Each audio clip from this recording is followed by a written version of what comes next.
Hi guys, here I am with a pickups video for the month of July, and to start it off I just want to quickly thank Andrew Belliner. Recently I sent him a copy of Uncharted Golden Abyss for the PlayStation Vita. That's the one he needed, and in return he just sent me some really cool key rings, Legend of Zelda, the Hyrule Shield, which is cool, and Super Mario himself. So Andrew, thanks so much for this. This is fantastic, great. Put it on display in the collection, so again, thanks very much for that. That's so cool.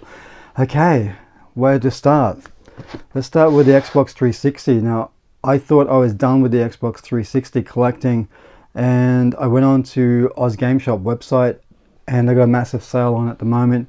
A lot of the PlayStation 3, Xbox 360 stuff is going really cheap. There was one game that I had on the PlayStation 3, but I ended up taking it back to EB Games because I wanted to get on the Xbox 360. After all these years, I finally picked it up, and that is Bulletstorm, which is a fantastic game. It looked pretty good on the PlayStation 3, but I knew it would look a lot better on the 360.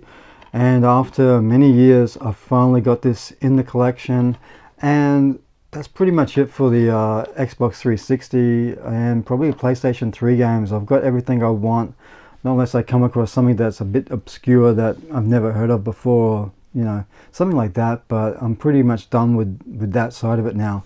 Okay, now let's get into the Nintendo Switch. A lot of people go crazy whenever you mention Nintendo Switch. Look, it's a great system. I do enjoy it. It's my most played system out of all the consoles at the moment. You know, I've got a great collection there, but I picked up 4 games for the month of July, starting off with Limited Run. Now this game was released back, I think it was end of last year, 2018, and I've been waiting and waiting and waiting for it to arrive. It never did. I had to contact them. I don't know what they did. They just forgot to ship me a copy of this game. But finally I got Shantae and the Pirate's Curse, which I think this one's on the, I think it's on the PlayStation Vita. Probably it's on the Nintendo 3DS. It's on all those systems, and here I am collecting probably what is my 3rd copy of this game, but it's a super fun game.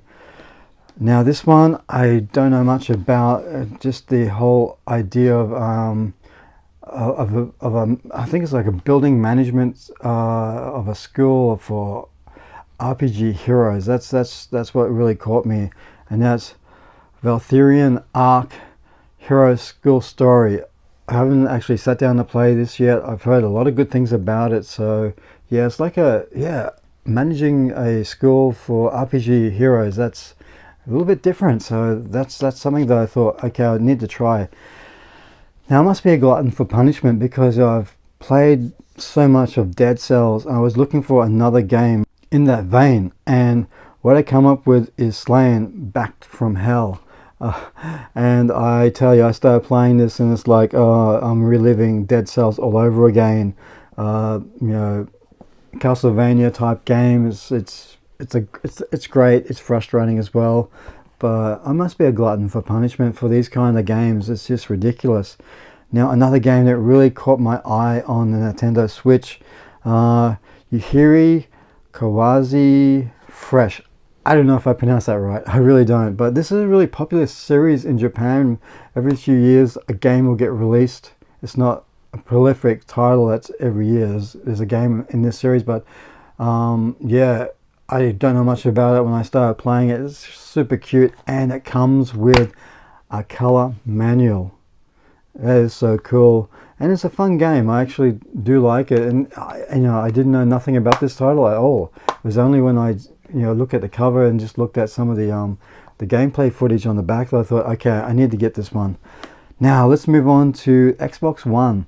For some reason I noticed none of my Xbox videos do really well. I guess that's not the preferred system on YouTube, but I don't care. I'm going to be doing my collections video soon. There's got to be a couple of people out there that follow Xbox, right? I hope. I don't know, but yeah, I picked up 2 games for this month. And again, this is all from Oz Game Shop. and I've been waiting a long time for this game to go down in price. I try not to buy a lot of brand new games. Look, if I buy, I got a budget of like $200 a month. If I bought 2 new releases here in Australia, that's it, it's done.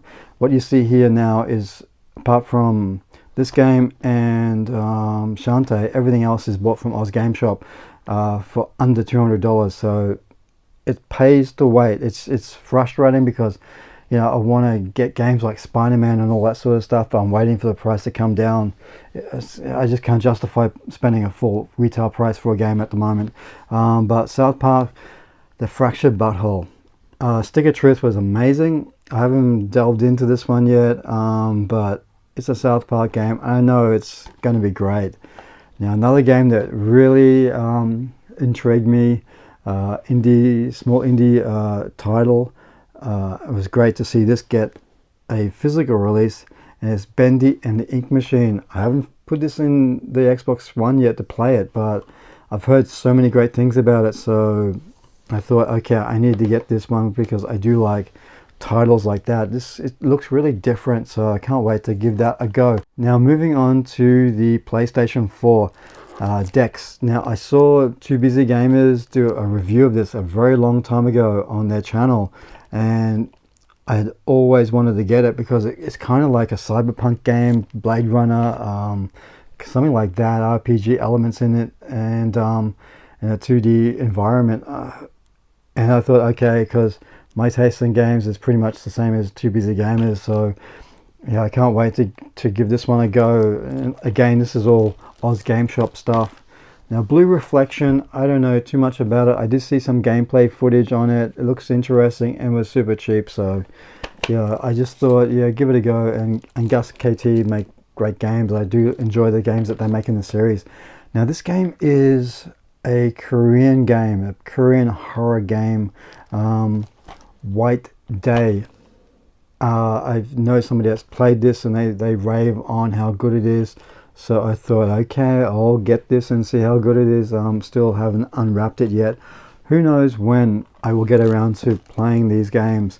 And the last game for the month of July that I picked up was the Digimon Cyber Sleuth Hacker's Memory. I do have one of the other games on the PlayStation 4, and I did enjoy that a lot. It's pretty much a Pokemon ripoff. It's really cool.